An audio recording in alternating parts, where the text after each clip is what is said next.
I'm doing an edit to the post I did for the assets and liabilities. I had mentioned that everyone needs to create assets and as little liabilities as possible. And I talked about some, people that like to spend money so they feel like they have money. Whatever you need to do to boost your confidence, you must do it. I try to work with life coaching people in ways so that way they can have confidence without spending money, because all that is called materialistic confidence. It's things, your confidence is in things you have, it's not inside of you. So that's why I want to clarify that you guys really need to meditate, work on yourselves, work on who you are, and work on your why. Why are you doing this? And that will help boost your own personal confidence. But if it helps in the short term, then do what you have to do. So for instance, when I was beginning, when I was only 29 years old, 30 years old, people would not take me serious because, especially when I shave this, I look young, and people do not take advice from young people. It's just, especially when most of everyone, all the investors that we deal with are twice my age. And of course they know better, right? They have more experience, they know what they're doing. Well then, if you know what you're doing, then why my net worth worth twice as yours in 2 years than you are in 50 years, right? I mean, that's what's going through your head.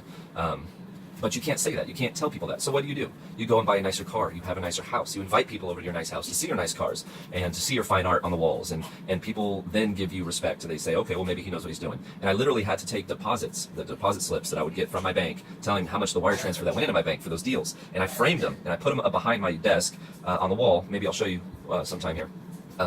So that way I can, when people come over and I let them sit in my office, they can read on the wall, look, he made $117,000 on one deal. He made $50,000 and $60,000. It was showing off. That's why you've seen the YouTube videos where people are like, I made 15 grand, guys. I'm at the bank, about to cash it.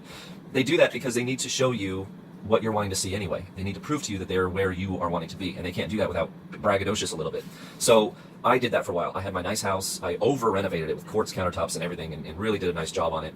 Built a NEMA 1450 connector in the garage so I can plug my Tesla in, the Model X, the Gullwing doors. I mean, I went out, and it didn't really help because at the end of the day, I teach people not to do that. So it was kind of hard for me to tell people to be one way, and then here I am being a hypocrite and being the other. So I then got away with that. I turned that house into an asset.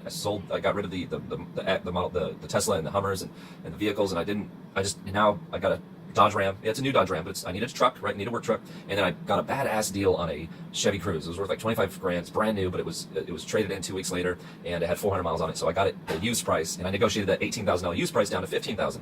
So I got a $25,000 car for 15 grand. Very proud of that deal. In fact, I'm more proud of that deal than having the Model X, the Tesla. So that's who I am, and that's who I choose to be. So yes, I'm young.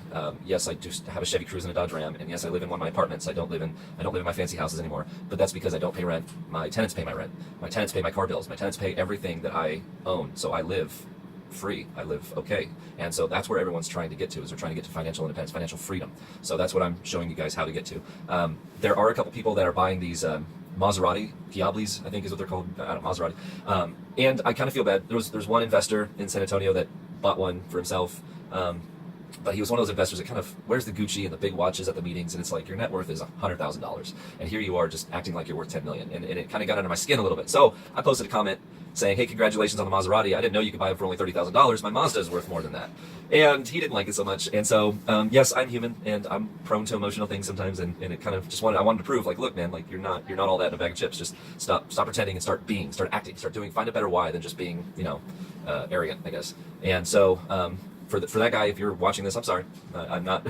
I've kind of grown a little bit. I'm not doing that anymore. In fact, I actually recommend it. So congratulations, because what that did is probably the exact same thing I did when I bought the Tesla and I lived in my nice house, and it afforded you some confidence, it afforded you some speaking terms on the table, because it looks like you know what you're doing. And so if that's what you have to do to get to the table to have speaking terms, then fine. But I recommend following my bucket rule, and the bucket rule is, what is your financial freedom number? If that is cash flowing $3,000 a month net, then make sure you're doing that before you make any drastic purchases. Once you reach your financial freedom number, now you need to have a reserves number. That reserves is, let's say, $10,000 in an account that you don't touch. And so once you reach $10,000 in that account, any overflow goes into a spending, your fund money, your fund account. So now if let's say you sold a deal and you made 15 grand on the transaction, well, now you have $10,000 in your bucket, your reserve bucket.